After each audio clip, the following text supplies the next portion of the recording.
Okay, good morning dear students.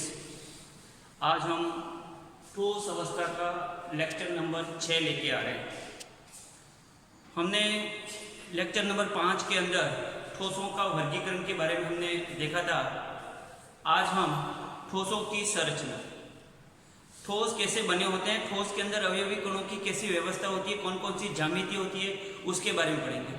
तो आज का हमारा हेडिंग है ठोसों की संरचना। हेडिंग है मैन ठोसों की संरचना की संरचना, जिसके अंदर हमारे 4 पॉइंट है। 4 पॉइंट के बारे में हम डिस्कस करेंगे। पहला है मात्रक कोशिका, मात्रक कोशिका,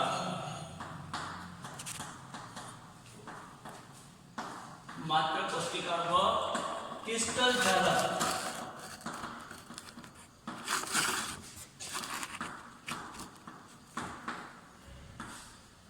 इनके बारे में देखेंगे ये क्या होता है। दूसरे पॉइंट के अंदर हम जिसके बारे में देखेंगे मात्रक कोशिका का प्रकार, मात्रक कोशिका का मात्रक कोशिका के प्रकार, अवयवी कण, अवयवी कणों की संख्या, अवयवी कणों की संख्या, और साथ में अपन देखेंगे क्रिस्टल जालकों की संख्या। क्रिस्टल जालक कितने प्रकार के होते हैं, है ना, इनके प्रकार, क्रिस्टल जालकों के प्रकार। ये हो जाएगा हमारा तीसरा पॉइंट। जो हमारा हो जाएगा निबिड़ संकुलन। ये हो जाएगा निबिड़ संकुलन, निबिड़ संकुलन, जिसके अंदर अपन देखेंगे संकुलन दक्षता, संकुलन दक्षता के बारे में अपन देखेंगे। उसके बाद देखेंगे उप सहसंयोजक संख्या, समवाय संख्या और उनकी गणना कैसे करेंगे, निबिड़ संकुलन की, उनके बारे में अपन देखेंगे। और लास्ट हो जाएगा न्यूमेरिकल पार्ट है, जिसके अंदर हो जाएगा किसी भी क्रिस्टल जालक की घनत्व की गणना। अपन देखेंगे इसमें घनत्व की गणना। तो कुल मिला के अपन देखते हैं ठोसों की संरचना के अंदर अपन 4 पॉइंटों के बारे में डिस्कस करेंगे। मात्रक कोशिका, क्रिस्टल जालक। दूसरा पॉइंट हो जाएगा मात्रक कोशिका के प्रकार, अवयवी कणों की संख्या, क्रिस्टल जालकों के प्रकार। यहां से देखेंगे निबिड़ संकुलन, समवाय संख्या और निबिड़ संकुलन की दक्षता और उसकी गणना। और एक देखेंगे लास्ट पॉइंट है घनत्व की गणना। ये पॉइंट है। और इन पॉइंटों में से हमारा 1 मार्क्स का क्वेश्चन आएगा बोर्ड में। बोर्ड के अंदर ये जो पार्ट है इनमें से 1 मार्क्स का क्वेश्चन आता है। अब हम सबसे पहले जिसके बारे में डिस्कस करेंगे वो ये दोनों पॉइंट है, मात्रक कोशिका और मात्रक कोशिका के प्रकार। आज के लेक्चर के अंदर हम क्या देखेंगे कि मात्रक कोशिका किसे कहते हैं, क्रिस्टल जालक किसे कहते हैं, कितने प्रकार के होते हैं, क्या होता है। तो देखिए इधर हम पढ़ रहे हैं मात्रक कोशिका और क्रिस्टल जालक के प्रकार और उनके बारे में डिस्कस करें।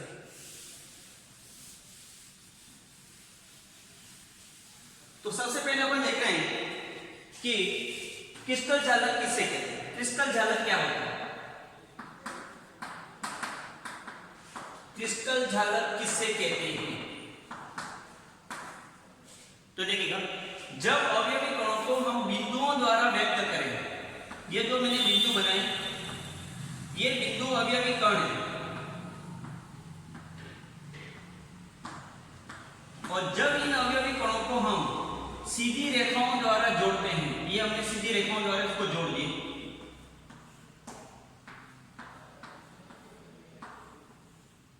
तो हमें एक संरचना प्राप्त होती है। इस संरचना को हम कहते हैं क्रिस्टल जालक। तो क्रिस्टल जालक क्या होता है, ये क्रिस्टल जालक है। इस क्रिस्टल जालक में ये क्या है, ये अवयवी कण, ये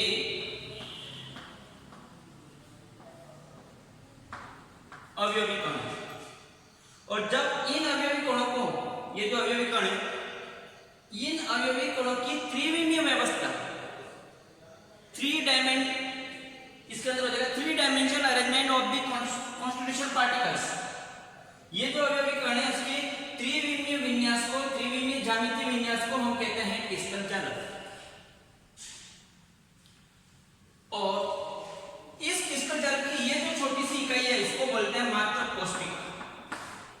ये मात्रक कोष्टिका। तो देखिए मात्रक कोष्टिका किससे कहते हैं? ये पूरा क्रिस्टल जालक है। ये क्रिस्टल जालक की छोटी सी इकाई है जिसकी पुनरावृत्ति से, जिसके रिपीटेशन से पूरे क्रिस्टल जालक का निर्माण होता है। इस छोटी सी इकाई को बोलते हैं मात्रक कोष्टिका। तो मात्रक कोष्टिका किससे कहते हैं? मात्रक कोष्टिका की परिभाषा, इसकी परिभाषा क्या होती है? क्रिस्टल जालक की, ये क्रिस्टल जालक है कि वह छोटी इकाई जिसकी पुनरावृत्ति से संपूर्ण क्रिस्टल जालक का निर्माण होता है, उस छोटी सी इकाई को हम बोलते हैं मात्रक कोष्टिका। तो अपने पास दो प्रकार की परिभाषा आ गई। मात्रक कोष्टिका किसे कहते हैं, क्रिस्टल जालक किसे कहते हैं? तो क्रिस्टल जालक क्या है? अवयवी कणों के त्रिविमीय विन्यास। अवयवी कण जिस त्रिविमीय विन्यास के अंदर व्यवस्थित होते हैं, उस त्रिविमीय विन्यास को हम बोलते हैं क्रिस्टल जालक। और इस क्रिस्टल जालक की जो छोटी सी इकाई होती है, उस इकाई को हम बोलते हैं मात्रक कोष्टिका। तो हमारे ये दो परिभाषाएं क्लियर होती है, मात्रक कोष्टिका और क्रिस्टल जालक। अब हम आगे देखने जा रहे हैं कि ये जो मात्रक कोष्टिका है, इस मात्रक कोष्टिका की पहचान क्या है, इस मात्रक कोष्टिका के पैरामीटर क्या है, इसके बारे में हम पढ़ रहे हैं। तो देखिएगा,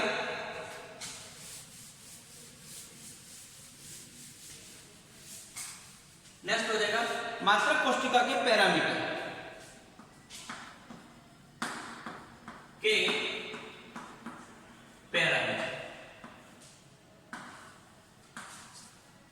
पैरामीटर का मतलब होता है कि पहचान। हम उसकी पहचान कैसे करें? जैसे हम एक घनीय मात्रक कोष्टिका लेते हैं, ये घनीय मात्रक कोष्टिका, ये घन है,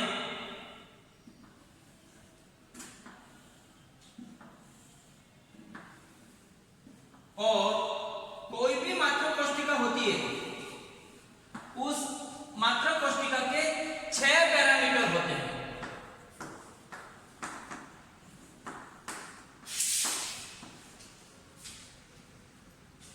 मात्रक कोष्टिका के 6 पैरामीटर। एक तो होता है अक्षीय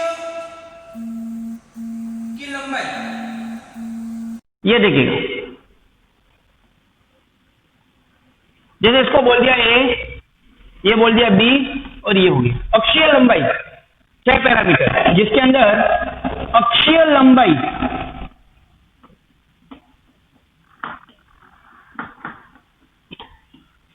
ए बी सी 3 पैरामीटर दिए होंगे।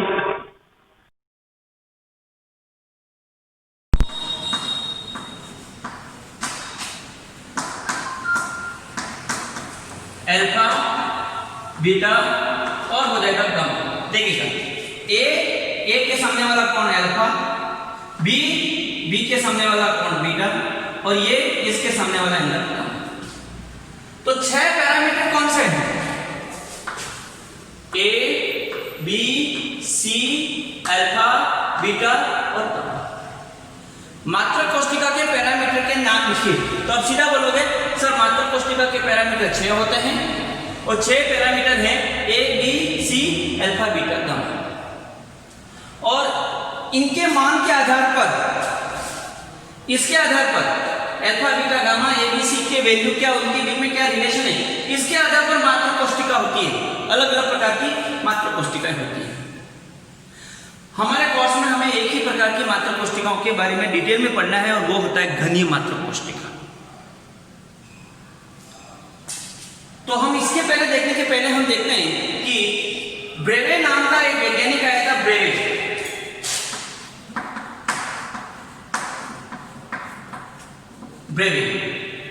ब्रेवे के अनुसार,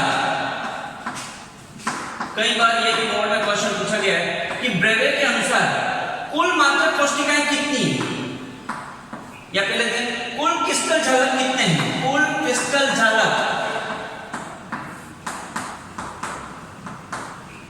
कुल क्रिस्टल जालक कितने हैं? तब बोलोगे सर 7। और कुल मात्रक कोशिकाएं कितनी है? कुल मात्रक कोशिकाएं कितनी हैं? तो बोलोगे सर 14। ब्रेवे के अनुसार कुल क्रिस्टल जालकों की संख्या कितनी है? 7। कुल मात्रक कोशिकाओं की संख्या कितनी होती है? तब बोलोगे सर 14।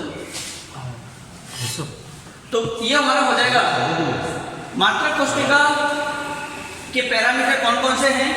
तब बोलोगे सर 6 पैरामीटर हैं, A B C alpha beta gamma, और इसमें अक्षीय लंबाई ए बी सी, अक्षीय कोण अल्फा बीटा गामा, और साथ में हम देखेंगे ब्रेवे के अनुसार क्रिस्टल जालकों की संख्या 7 है और मात्रक कोशिकाओं की संख्या 14 है। अब हम आगे देखेंगे कि मात्रक कोशिकाओं के प्रकार व उसमें अवयवी कणों की गणना। तो हमारा नेक्स्ट हेडिंग हो जाएगा मात्रक कोशिका के प्रकार, और आगे हो जाएगा मात्रक कोशिका के प्रकार कितने प्रकार के होते हैं वह अवयवी कणों की गणना।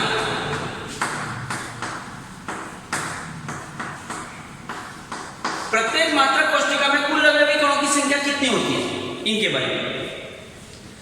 इसको पढ़ने के पहले अपन एक घनी मात्रक कोशिका के बारे में थोड़ा सा देख लेते हैं, फिर अपन आगे देखेंगे क्या क्या होता है। देखिएगा एक घनी मात्रक कोशिका घन, यहां देखिए इसको, ये प्रकार का घन है,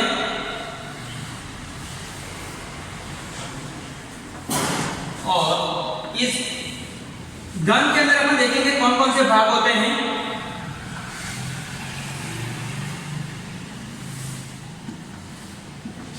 ये अपने घन, जैसे चौक का डिब्बा हमारा जो होता है, ये भी एक प्रकार का घन है। ये इसके अंदर कुल कितने भाग हैं? तो इसके अंदर कुल, ये देखिए, ये कहलाता है कोना। एक घन में कुल कितने कोने होते हैं? 1 2 3 4 5 6 7 8 8 कोने होते हैं। आप देखोगे इस घन के अंदर 8 कोने, 1 2 3 4 5 6 7 और 8। तो कोनों की संख्या कितने कोने होते हैं? 8 कोने। एक कोने का कितना हिस्सा आता है एक घन से?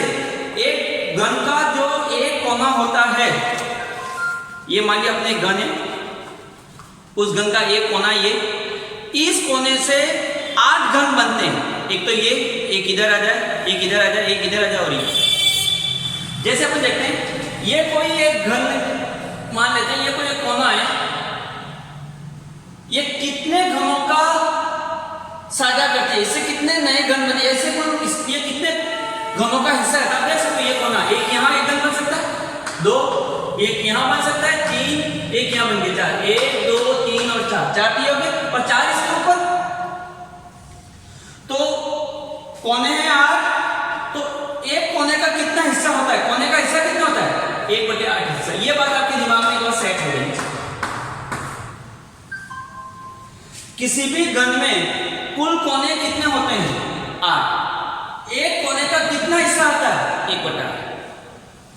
यह कहलाते हैं फलक। फलक, 1 फलक, 2 फलक, 3 फलक, 4 5 और 6। कुल फलकों की संख्या कितनी होती है? 6।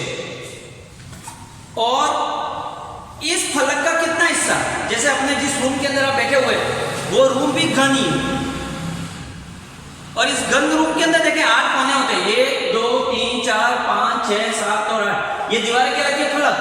1 फलक, 2 फलक, 3 है नहीं, 4 5 और कितने फलक हैं? 6। और ये कितने घनों का साझा करती है? इससे कितने घन बनते हैं? ये हो जाएंगे हमारे, एक ये, एक इसके उधर वाला, तो कितना देंगे? 2 के, तो 2 का अंदर कितना हिस्सा आता है इसका? 1/2 हिस्सा। नेक्स्ट, ये कहलाता है काय केंद्र। ठीक बीच में ये घन है, ठीक बीचों बीच यहां पर कोई वस्तु रखते हैं, ये कहलाती है काय केंद्र।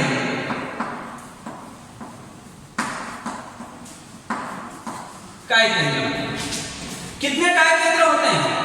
1। कितना हिस्सा होता है? पूरा का पूरा हिस्सा, ये हो जाएगा 1 हिस्सा।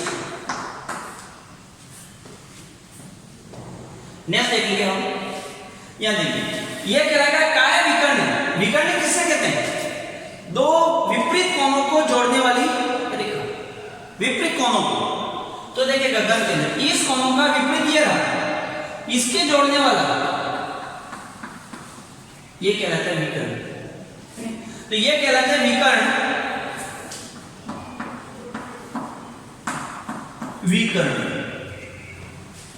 काय विकर्ण बोलते हैं जिसको, विकर्ण। कौन सा विकर्ण? काय, काय विकर्ण। कितनी होती है इनकी संख्या?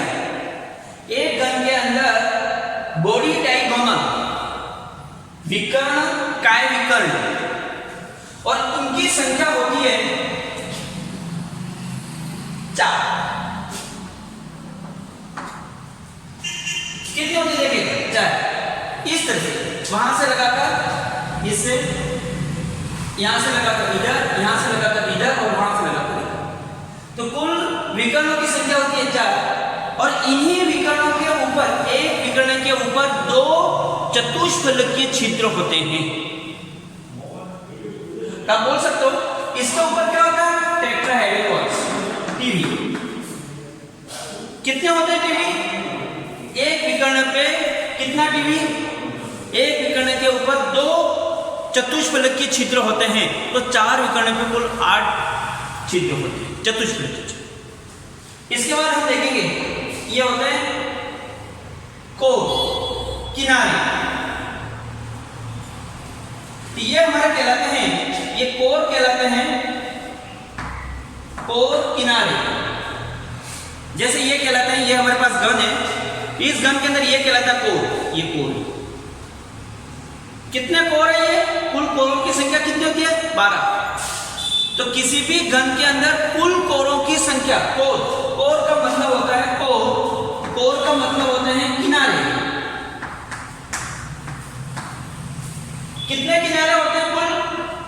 इनकी संख्या होती है 12 किनारे। किसी गण के अंदर कुल किनारों की संख्या, कुल कोरों की संख्या कितनी होती है? 12। और हिस्सा कितना होता है? जैसा कोई भी कोर ले लो, ये कोर लेते हैं, इस कोर से कितने बनेंगे? एक ये गण, एक यहाँ आएगा वो गण, एक इधर आएगा, एक इधर आएगा, 4। यानी कि एक का हिस्सा होता है 1/4 हिस्सा, 1/4 हिस्सा।